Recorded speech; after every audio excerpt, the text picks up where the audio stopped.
Olá pessoal, nessa videoaula nós vamos estar falando um pouco sobre a relação das potências, tá? A potência ativa, a potência aparente, a potência reativa, o que são essas potências aí, qual a relação que existe entre elas e a importância para o profissional de elétrica ter entendimento sobre essas questões, tá? Sobre essas questões de triângulo de potência, teorema de Pitágoras, o que o eletricista tem a ver com tudo isso aí. Muito bem, primeiro, eu gostaria de falar para vocês que o princípio da eletricidade ela está baseada em princípios matemáticos. Não somente a eletricidade, como também a mecânica, a engenharia civil, todas as áreas de exatas, áreas de engenharia de um modo geral, elas têm aí, usam como os princípios, a matemática. Não seria diferente da elétrica, a gente já viu isso desde as primeiras aulas de eletricidade, que sempre está presente ali algum conceito matemático para explicar ou definir alguma corrente, alguma tensão e alguma resistência. Pois bem, nesse caso aqui, nós vamos fazer uso do teorema de Pitágoras, que é um grande estudo feito por esse matemático, que trouxe para nós à tona as teorias desse triângulo retângulo, e trouxemos isso aqui para a eletricidade, explicando e conseguindo calcular aí fator de potência, potência aparente e outros assuntos relacionados à potência. Então essa videoaula basicamente vai falar disso aqui, tá? Triângulo das potências. Esse triângulo retângulo, ele vai ter um ângulo de 90 graus, aqui todo triângulo retângulo tem um ângulo de 90 graus, e ele vai ter do outro lado lá um ângulo φ, que seria basicamente o que nós vamos tratar de fator de potência, tá? Vamos estar explicando na sequência aí o que é o fator de potência. Então, basicamente o fator de potência vai estar atrelado a esse ângulo que nós temos aqui. Lembrando que a abertura máxima que nós teremos aqui seria de 90 graus, né? Então nós teremos o valor limite aqui nessa questão do ângulo φ aqui, ok? Mas basicamente, antes de começar a explicar aqui a eletricidade, a questão das potências, eu vou ilustrar um caso que aconteceu, né? Deixa eu ver se eu consigo escrever aqui. Certa vez um pedreiro, falando em conversa em uma obra, ele comentou comigo que se ele medisse 80 centímetros de um lado da parede, 80 centímetros de um lado da parede e 60 centímetros do outro lado, 60 centímetros do outro lado, certo? Pegava uma parede que ia desse lado aqui, mais desse lado aqui, se ele fizesse uma medição lá e desse, por exemplo, 80 centímetros de um lado e 60 centímetros do outro, na outra parede, se ele passasse a trena de uma para outra, ele teria que pegar uma distância de 1 metro. Ok? Ele teria que pegar uma distância de 1 metro, que seria, na realidade, 100 centímetros, certo? Ele comentou comigo, isso aqui era para você conferir o esquadro, para ver se as paredes estavam no esquadro ou não. Você poderia fazer essa técnica de medir um lado 80, o outro lado 60, e aí medindo entre elas aqui, tinha que dar exatamente 1 metro. Se tivesse 99 centímetros, indicaria que estaria fora de esquadro. Se desse 101, 102, 105, ou seja, quanto maior, mais longe fosse essa diferença de 1 metro, de 100 centímetros, mais fora de esquadro estaria aquela parede. Aí eu falei para ele, pô, interessante, cara, você está usando para fazer essa análise teorema de Pitágoras. Ele falou, o quê? Do Pitágoras? Nunca ouvi falar de Pitágoras. Pois é, sem querer, você está usando aí uma teoria famosa, antiga, que nós utilizamos aí em diversas áreas das engenharias. A explicação que nós temos aqui no teorema de Pitágoras, sabe? Esse teorema vai ser a mesma regra que nós vamos aplicar aqui na elétrica, mas aqui seria o seguinte, ó, essa parte que ele mede 1 metro aqui, para ver se está no esquadro ou não, seria a nossa hipotenusa, né? Nós vamos chamar aqui, por exemplo, de letra H, uma H, que seria a nossa hipotenusa.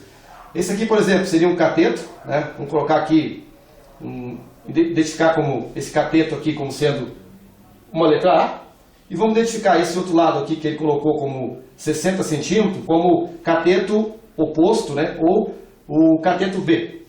O teorema de Pitágoras ele diz o seguinte, ó, a hipotenusa, que é o que o pedreiro mediu lá, que deu 1 metro, a hipotenusa, ela vai ser igual a raiz quadrada, tá? Raiz quadrada do A ao quadrado, ou seja, dessa lateral, desse cateto aqui ao quadrado, mais esse cateto aqui, que é o B, ao quadrado também. Tá? Essa fórmula matemática é muito famosa, onde a hipotenusa é igual a raiz quadrada do cateto oposto mais o cateto adjacente, elevado ao quadrado, conforme diz a equação aqui. A gente resolvendo essa questão aqui, nós teríamos o seguinte, ó. Nós teríamos aqui 80 ao quadrado, certo? 80 ao quadrado mais 60 centímetros, que o pedreiro está falando lá, ao quadrado. Então, 80 ao quadrado, 80 vezes 80, 6.400. Mais 60 vezes 60, 6 vezes 6, 36, 3.600. Então, 3.600 com 8.400 dá exatos 10.000. Então, se nós pegarmos aqui, a hipotenusa vai ser igual a raiz quadrada de 10.000. E raiz quadrada de 10.000 é 100. Ok? Raiz quadrada de 10.000 é 100. Então, o pedreiro, é claro, ele não fez essa conta toda, né, para chegar aqui, ele não fez uma aplicação do Teorema de Pitágoras para chegar aqui, que ele teria que ter 1 metro dessa parede, dessa outra parede, para identificar para ele que essa parede estava exatamente no esquadro. Porque se ela estivesse no esquadro, ela vai formar um ângulo de 90 graus exatos aqui, e vai dar 1 metro aqui na hipotenusa. Eu expliquei rapidamente para ele, ele achou engraçado, achou interessante, né? Ele está utilizando na área da construção esse método e não sabia por que usava. Simplesmente um mestre de obra falou para ele, né? Ó, mede o canto da parede até aqui, marca 80, mede daqui para cá, mede 60, passa a trena daqui para lá, tem que dar exatamente 1 metro, ou seja, 100 centímetros. Isso que ele está fazendo é tirando a prova real, se utilizando aí do princípio do Teorema de Pitágoras. Tá? Esse aqui é um caso que aconteceu comigo, que não é relacionado à eletricidade, mas que tem a ver com o mesmo assunto aqui do triângulo e do Teorema de Pitágoras. Ok? Bom, para a gente falar aí de triângulo das potências, né? Acabamos de apresentar aqui o triângulo aqui, nós temos que falar em algumas potências. Por exemplo, potência aparente, tá? Vamos colocar aqui, potência aparente. Primeiro vamos verificar o que é essa potência aparente, tá? É interessante que você que está vendo essa videoaula, tá? Principalmente os nossos alunos aqui do curso presencial, que ele escreva, né, potência aparente e procure estar anotando o que eu estou explicando aqui. A potência aparente é a potência total absorvida da rede da concessionária. Tá? Potência aparente é tudo que o equipamento retira da rede elétrica para ele poder funcionar. Então, o total de energia retirada do sistema elétrico, nós chamamos aí de potência aparente. Na realidade, essa potência aparente, ela seria lá naquele triângulo retângulo, ele seria a hipotenusa. Tá? Esse aqui seria a nossa potência aparente. Certo? Essa parte de baixo seria a nossa potência ativa e essa aqui seria a nossa potência reativa. Então, essa aqui seria a nossa potência aparente, que nós retiramos aí, a máxima potência retirada do sistema elétrico. Essa potência aparente aqui, ela é medida, tá? Quando você vai medir a potência aparente, vamos colocar aqui como potência S, uma vez que a letra S é a hipotenusa do triângulo das potências, ela vai ser sempre igual a tensão elétrica vezes a corrente, certo? Então, se você pega lá a tensão elétrica e multiplica pela corrente, você vai ter um valor em volt-ampere, que seria a nossa potência aparente, ou a nossa potência total absorvida da rede elétrica. Ok? Então, gostaria que vocês prestassem bem atenção no que é a potência aparente. Então, seria o produto da tensão vezes a corrente. O interessante é que isso aqui nós utilizamos na lei de Ohm, tá? Ou na corrente contínua, e sempre foi realmente, ó. Nós temos lá, potência igual a tensão vezes a corrente, ela é medida em watts. A gente aprendeu isso aqui nas primeiras aulas de eletricidade. Isso aqui está errado, medindo tensão vezes corrente em watts, uma vez que aqui em cima nós estamos especificando que ela é em volt-ampere. Não, isso aqui não está errado, tá, pessoal? Ou não está totalmente errado. Esse tipo de equação aqui, ele se aplica a circuitos de corrente contínua, certo? E se aplica também em circuitos de corrente alternada, puramente resistivos, certo? Por exemplo, resistências de chuveiro. Quando você quer calcular lá a potência de um chuveiro elétrico, que ela é uma carga puramente resistiva, tá? Não existe indutância na resistência do chuveiro, ou ela é desprezível, a gente pode estar aplicando essa mesma equação aqui, mesmo em corrente alternada, mas em circuito resistivo. Por quê? Porque nesse circuito resistivo aqui, nós temos o seguinte, a tensão elétrica, ela vai fluir no circuito lá, e essa tensão elétrica, ela vai estar em fase, tá? Ela vai estar na mesma fase que a corrente, tá certo?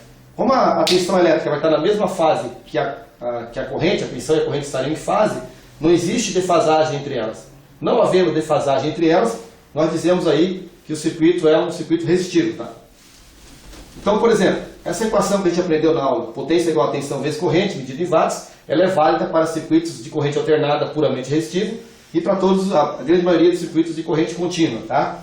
Então ela continua sendo válida, apesar de ser restrita, ela tem algumas limitações. Por exemplo, resistência de aquecimento, torneira elétrica, forno elétrico, tudo isso aqui, lâmpada incandescente, pode ser aplicado essa fórmula mesmo aqui, potência igual a tensão vezes a corrente, medida em watts aqui, sem problema nenhum. Agora, quando você tem uma carga indutiva, por exemplo, motores elétricos, lâmpadas fluorescentes, aparelhos eletrônicos como computadores, geladeiras, eletrodomésticos aí, né, micro-ondas, não temos somente uma potência medida em watts, nós temos uma potência aparente ali, que ela vai ter outras coisas que nós vamos ter que levar em consideração. Então, isso eu vou estar explicando na sequência, tá? Só para mostrar para vocês que a gente aprendeu lá que a potência era igual a tensão vezes a corrente, nós medimos em watts. Aqui eu estou dizendo para vocês que nesse caso aqui agora, nós não vamos medir em watts, e sim vamos medir em volt-ampere para explicar aqui ou calcular a potência aparente do circuito, que é a potência total. A segunda potência que nós temos aqui seria a potência ativa, tá? Que é o que eu acabei de mostrar aqui agora. Então, a potência ativa, ela tem o seguinte cálculo dela. Potência dela, P, letra P, inclusive representado pela letra P também, tá? Aqui é a letra S, aqui é a letra P. Ela vai ser igual a tensão elétrica vezes a corrente, que a gente acabou de ver, e vezes o cosseno de φ. O que é esse cosseno de φ? Esse cosseno de φ, ele está medindo lá, na verdade naquele triângulo nós temos aqui, ó. Isso aqui seria a nossa potência ativa, tá? Potência ativa medida em watts. Essa aqui seria a nossa potência aparente medida em volt-ampere. Certo? Então essa aqui seria a nossa potência, nós estamos calculando aqui que é a potência ativa. Aqui na frente ela vai formar um ângulo, tá? Um ângulo φ. Esse ângulo φ é que vai definir o nosso cosseno de φ. Então tem alguns equipamentos que vai ter lá um cosseno de φ de 0,5, alguns equipamentos vai ter um cosseno de φ de 0,8, outros vão ter 0,6, ou seja, vai ter vários valores aqui. Interessante é que esse valor do cosseno de φ, ele vai chegar no máximo aqui, vai vir aqui, se ele for descendo esse ângulo, ele vai chegar no valor 1. Ou seja, quando ele tiver a potência ativa for igual à potência aparente, nós dizemos aí que o cosseno de φ é igual a 1. Por isso que a potência ativa para um circuito puramente resistivo, que não há defasagem de tensão e corrente, nós simplesmente multiplicamos a tensão para a corrente e multiplicamos por 1, ou seja, vai dar o mesmo valor dele. Então, tiraria fora o cosseno de φ, uma vez que todo número multiplicado por 1 é ele mesmo, né? Então, nesse caso aqui, a potência ativa, ela estaria pegando essa parte desse cateto aqui, tá? Não seria a potência aparente aqui em cima, né, que é a hipotenusa, estaria pegando esse lado do cateto aqui. E o interessante é o entendimento da potência ativa. O que é a potência ativa, então? A potência ativa é o que o equipamento produz de trabalho. Por exemplo, o motor elétrico, ele vai transformar energia elétrica em energia mecânica. A energia mecânica disponível na ponta do eixo desse motor, energia mecânica disponível, é o que nós chamamos de energia, ou seja, de potência ativa desse motor, medida em watts, certo? Vai medir essa potência ativa sempre em watts. E essa potência ativa em watts, que é a potência que vai produzir realmente trabalho, né? Imagine uma lâmpada que ela tem lá uma potência ativa de 15 watts. E ela tem lá uma potência aparente de 30 watts, 30 volt-ampere. Qual que ela vai produzir trabalho? O 30 volt-ampere ou o 15 watts? É claro que ela vai produzir luz em cima desse 15 watts. E o que seria então o 30 volt-ampere que essa lâmpada de repente teria aí para funcionar? Seria então a potência total absorvida da rede elétrica, que ela não vai te entregar na forma de luz. Ok? Então nós temos aqui a definição do que é a potência ativa. Espero que vocês tenham entendido. Então a potência ativa, ela sempre vai ser medida em watts. E a potência aparente sempre vai ser medida em volt-ampere. A potência ativa em circuitos de corrente alternada que tem ali, que ela seja indutiva ou capacitiva, ela sempre vai ter um fator de potência. Interessante aqui, ó, que esse fator de potência aqui ele vai estar variando, tá? Dependendo da quantidade da carga reativa dela, ou da potência reativa que ela contém no circuito lá. E lembrando que para cima, aqui ó, nós temos para cima as cargas indutivas. Tá? Então, aqui nós temos uma potência reativa, que ela é representada pela letra Q. Tá? Aqui nessa energia reativa, aqui, a potência, no início desse vídeo, vocês observaram ali, né? Então, essa potência reativa, ela tem como letra Q a representação dela. E para cima, né, acima desse gráfico aqui, seria indutiva. E abaixo desse gráfico aqui, né, seriam capacitivas. Então, uma energia reativa capacitiva. Tanto é que existe aí uma correção de fator de potência no mercado de elétrica, que em circuitos que tem muitos indutores, muitos motores, né, que ela é muito indutiva, se acrescenta banco de capacitores para colocar uma energia reativa, digamos, negativa, ao contrário da indutiva, ela está descendo, certo? Ela vai ter uma defasagem. Por quê? Porque os indutores de modo geral, eles têm a tensão adiantada 90 graus em relação à corrente. Então, primeiro você tem corrente, a tensão no circuito, e posteriormente você vai ter, né, você tem lá um tempo, tá? Imagina que você tem um gráfico aqui, ó, você vai ter um tempo para surgir a corrente. Então ela está defasada a tensão elétrica da corrente elétrica. A tensão está adiantada em relação à corrente no circuito indutivo. Já no circuito capacitivo é o contrário. Nós temos a corrente 90 graus adiantado em relação à tensão elétrica. Por exemplo, aqui, ó, vou demonstrar para vocês.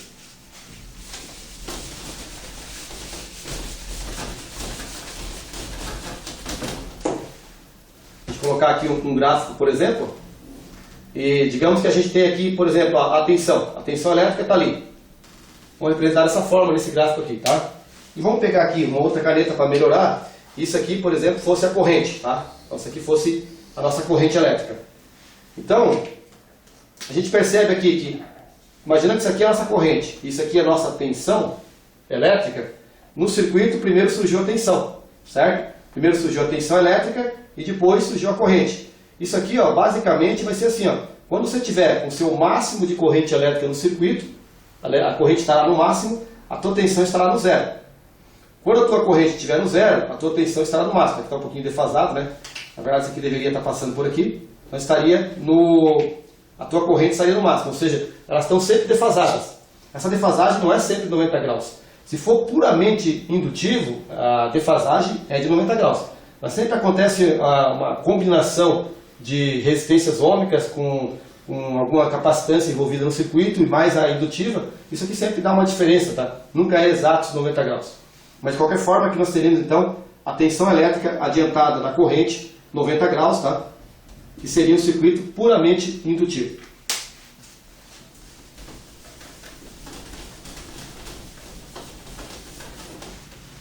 Da mesma forma, a gente pode ter um gráfico aqui, né, mostrando, né, por exemplo, isso aqui seria a corrente elétrica, certo? Isso aqui seria a corrente elétrica, esse aqui representando a nossa tensão elétrica, tá? Então vamos colocar aqui, tentar localizar bem certinho esse gráfico, vamos ver aqui, por exemplo, aqui, ó.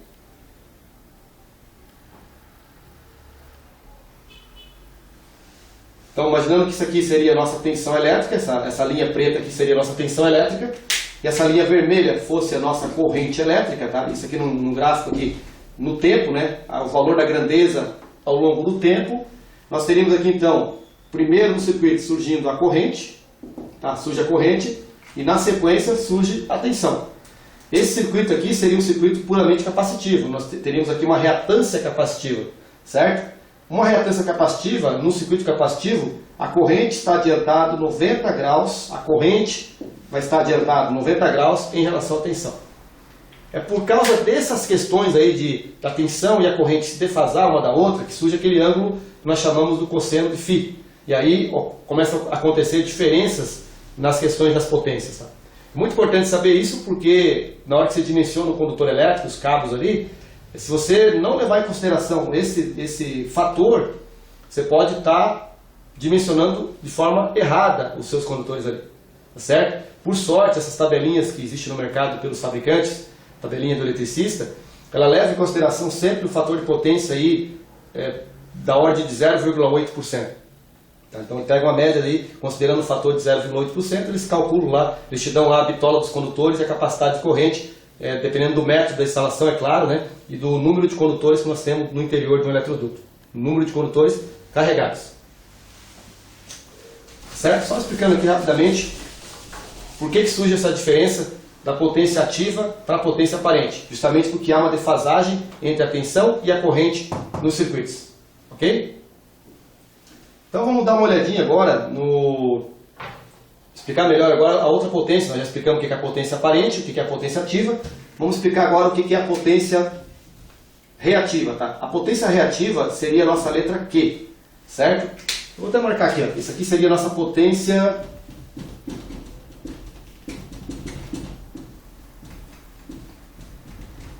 conhecida como potência reativa. Tá? Que seria então a nossa letra Q, e nós teríamos ali a potência reativa sendo o seguinte: a tensão elétrica vezes a corrente elétrica, vezes agora não o cosseno, tá? Não é o cosseno, é vezes o seno de φ, certo?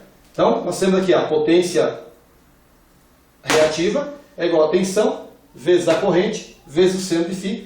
E é interessante que esse valor que nós estamos medindo aqui, tá, da potência reativa, ela é medida em volt, ampere, reativo. Tá? Então, tá vendo? É uma nova forma de você estar medindo a potência elétrica. Você tem a potência medida em volt, ampere, que é a potência aparente, a potência medida em watts, que é a potência ativa, a potência útil, a potência que você transforma realmente em trabalho. E agora, para fechar nossa conta do triângulo das potências, nós temos aí a potência do volt, ampere, reativo. Ok? Então, a gente verifica aí que tem 3 unidades de medida de potência. Potência aparente, potência ativa e potência reativa. O que seria então a potência reativa, para a gente terminar essa parte aqui da explicação das 3 potências? A potência reativa é a potência necessária para que alguns equipamentos elétricos, como motores, reatores magnéticos, né, com bobinas, os indutores de modo geral, para que eles criem o seu campo eletromagnético. Para funcionar, para o motor fazer o funcionamento dele, ele precisa criar ali um campo eletromagnético. Então, a energia gasta para a formação desse campo eletromagnético, o campo magnético de um motor, tá? Essa energia seria considerada aí uma potência reativa. Então, é uma potência gasta, por exemplo, por um motor para produzir campos magnéticos. E não efetivamente para entregar trabalho para você na ponta. No final, ela vai te entregar uma potência em watts. Mas ela vai precisar de uma potência reativa para funcionar. E aí, a soma dessa potência ativa com essa potência reativa, ou seja, a soma total, o total de acordo com o teorema de Pitágoras, a gente viu ali, né? A gente teríamos então a hipotenusa, que no caso aqui o volt ampere seria a nossa hipotenusa, tá? Esse aqui, por exemplo, seria um lado do cateto, e esse aqui seria o outro lado do cateto ali, que eu vou estar explicando na sequência para vocês e dando mais alguns exemplos aí. Ok? Bom, são muitas informações aí relacionadas ao triângulo das potências, né? Nós estamos tentando ainda simplificar ao máximo essa questão aqui. Vamos agora a algumas outras definições, tá? Primeiro, como é que eu defino o fator de potência de um circuito elétrico? Como é que eu vou fazer a definição do fator de potência no circuito elétrico? Eu vou pegar a potência ativa, tá? Representada pela letra PP, que é medido em watts, tá? E vou dividir pela minha potência S, que é a potência aparente, que ela é medida em volt e ampere. Então, se você pegar a potência em watts do equipamento e dividir pela potência em volt e ampere, você vai ter o fator de potência. Da mesma forma, que se eu tiver, por exemplo, a potência em volt e ampere do meu equipamento, essa fórmula aqui é genérica, então é uma fórmula já geral. Se eu tiver, por exemplo, assim, eu tenho a potência ativa do equipamento e eu tenho o fator de potência dela. Eu queria saber, por exemplo, qual que é a potência ativa desse equipamento aí.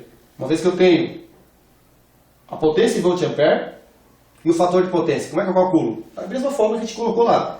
Tu vai querer saber então a potência ativa do teu circuito, que seria a potência PP, né? Potência ativa, vai ser igual a tensão vezes a corrente, tá? Que é o que seria a potência aparente, né? Tensão vezes a corrente, e vezes aí então, é como se você estivesse jogando isso aqui para o lado de cá, né? Está aqui dividindo, você passa para cá multiplicando, e vezes o cosseno de φ, ou seja, potência ativa vai ser igual a tensão vezes a corrente vezes o fator de potência. E outra coisa que você pode estar pensando em calcular também, digamos que você tenha a potência em watts, você tem a potência em watts, e você tem o fator de potência desse equipamento. e você gostaria de saber qual que é a potência aparente desse equipamento, né? Então, imaginando que nós temos aí uma lâmpada, então vamos dar um exemplo de uma lâmpada que ela tenha, vamos apagar aqui, vou apagar para ficar mais tranquilo aqui. Digamos que uma lâmpada tem uma potência de 100 watts, tá? Essa é a potência ativa dela. Só que essa lâmpada não é uma lâmpada incandescente, é uma lâmpada fria, uma lâmpada compacta, fluorescente. Então ela tem alguns circuitos eletrônicos ali, alguns indutores, capacitores, que diz lá que o fator de potência dessa lâmpada ela é 0,6, certo? Então nós temos aqui uma lâmpada de 100 watts, uma lâmpada fluorescente, um exemplo que eu estou citando, e o fator de potência dessa lâmpada é 0,6. Eu pergunto para vocês, qual que seria a potência aparente dessa lâmpada aqui, né? Qual que seria a potência S dessa lâmpada, que seria a potência aparente? Como é que eu faço o cálculo dela aqui? Eu pego aqui a potência ativa, tá? Vou pegar aqui a potência ativa, medida em watts, e vou dividir pelo cosseno de φ, certo? Nesse caso nós teríamos aqui 100 watts dividido por 0,6. 100 watts dividido por 0,6 vai dar uma potência aparente de 167 volt ampere. Ok? Então para essa lâmpada de 100 watts, a potência ativa está especificada no corpo dela, e está especificado lá também um fator de potência de 0,6, para nós determinar a potência aparente dela, vai ser então potência ativa em watts, né, dividido pelo fator de potência 0,6, que daria aí um valor de 167 volt ampere. Você percebe aqui que é um valor bem mais alto, né? Bem mais alto do que o valor em watts desse equipamento aqui. Então imagine o seguinte, ó.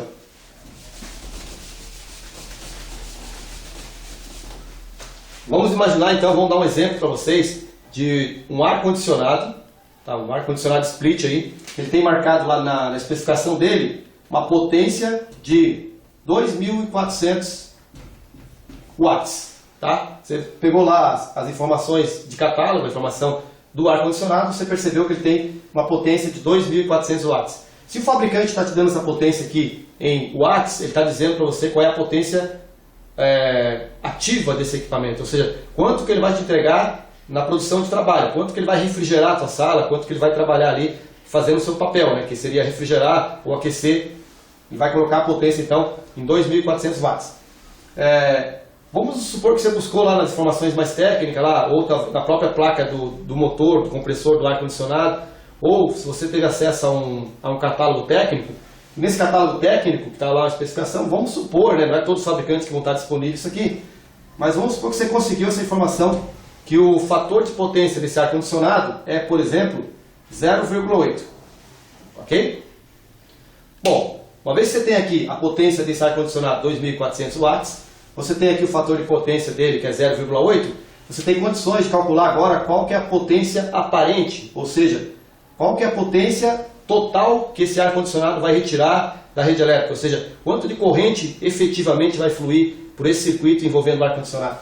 Bom, para isso nós fazemos então, de novo aqui, né, 2.400, que é a potência ativa, dividido por 0,8. Bom, então vamos lá. Nós temos 2.400 da potência ativa, dividido por 0,8.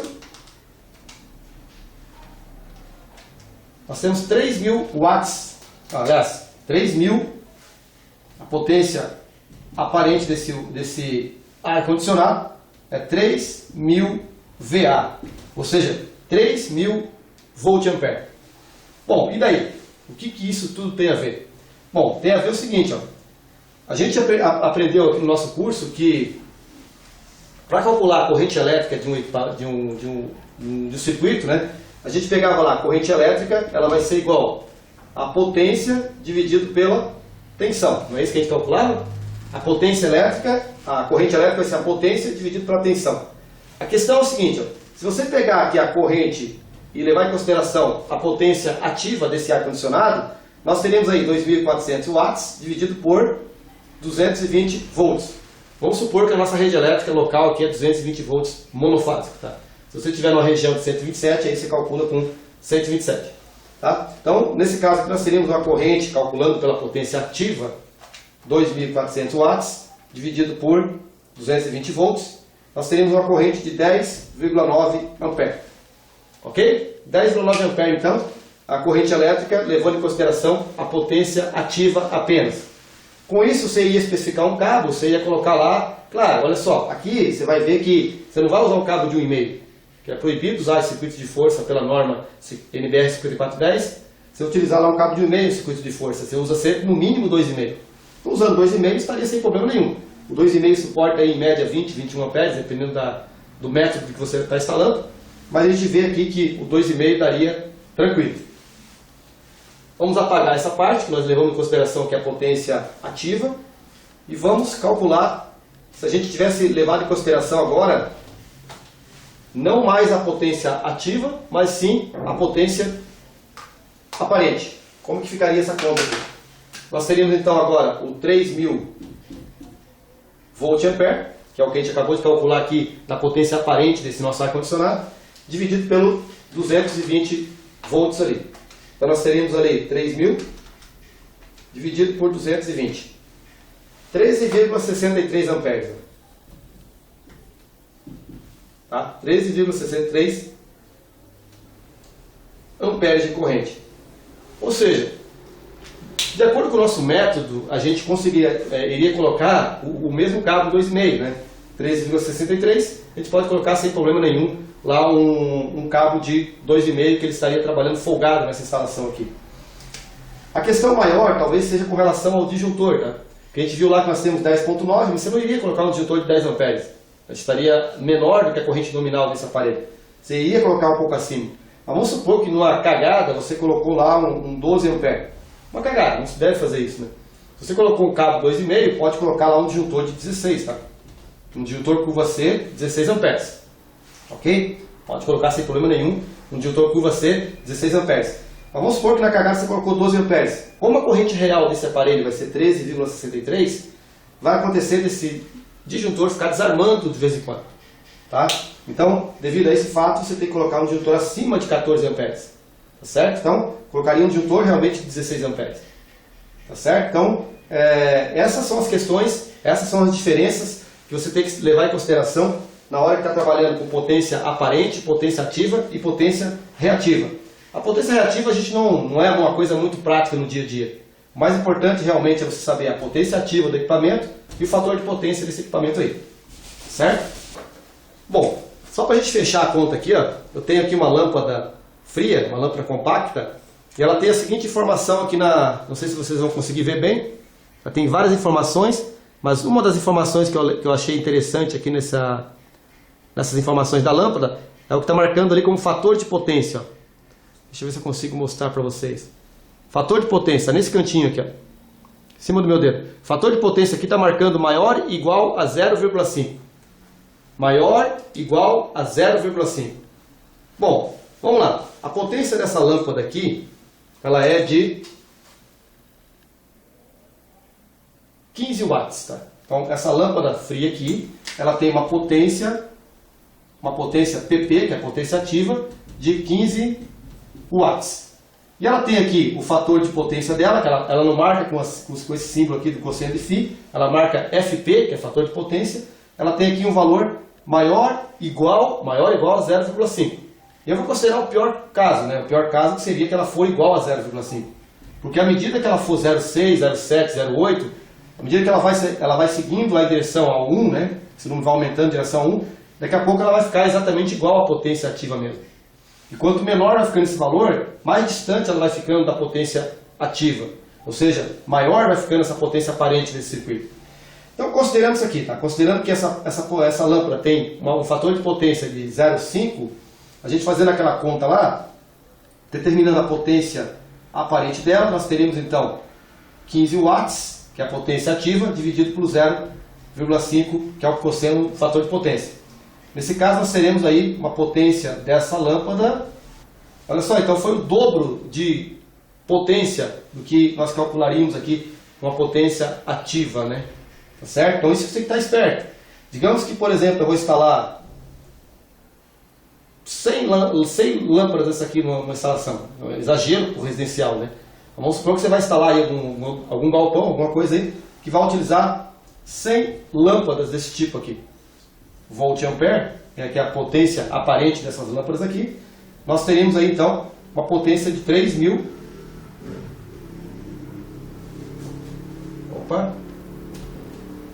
Teremos uma potência de 3.000 volt-ampere, certo? Teremos aí uma potência de 3.000 volt-ampere. Se a gente fazer a conta da corrente que nós teríamos aqui, né, esses 3.000 volt-ampere aqui, fazendo o cálculo da corrente, nós teríamos a mesma coisa que a anterior, né? 3.000 VA dividido por 220 volts, e teríamos aí uma corrente, né? Então 3.000 VA dividido por 220 volts, nós teríamos aí uma corrente de 13,63 ampere. Por coincidência, deu o mesmo cálculo do ar-condicionado aqui, nesse nosso exemplo aqui. A 13,63 amperes, levando em consideração aqui o volt-ampere e não a potência ativa dessa lâmpada aqui. Agora eu vou mostrar para vocês. Se de repente nós tivéssemos usado o critério da potência ativa para determinar a corrente. Então nós pegaríamos aqui a corrente, seria igual a 15 watts, nós temos 100 lâmpadas, então seria 100 vezes 15, 1.500, 100 vezes 15, 1.500 watts. 1.500 watts dividido por 220 volts, e nós teríamos uma corrente pela metade, né? Nós temos a corrente pela metade aqui. Temos uma corrente de 6,81 amperes. Ok? Então olha só, 6,81 para 13 há uma diferença muito grande, é o dobro da corrente, tá? Então aqui, por exemplo, se você colocar um disjuntor nesse cálculo aqui, você levou em consideração a potência ativa, você colocaria um disjuntor de 10 amperes. Se você levar em consideração a potência aparente, você teria que colocar um disjuntor de quanto? Se deu 13,63, você teria que colocar um disjuntor de 16 amperes, tá? Então, colocar um disjuntor de 16 amperes, você teria que colocar um cabo aí de 2,5, não poderia colocar mais 1,5. Então, essas 100 luminárias aqui teriam que ser instaladas com condutores de 2,5 e o disjuntor de 16 amperes.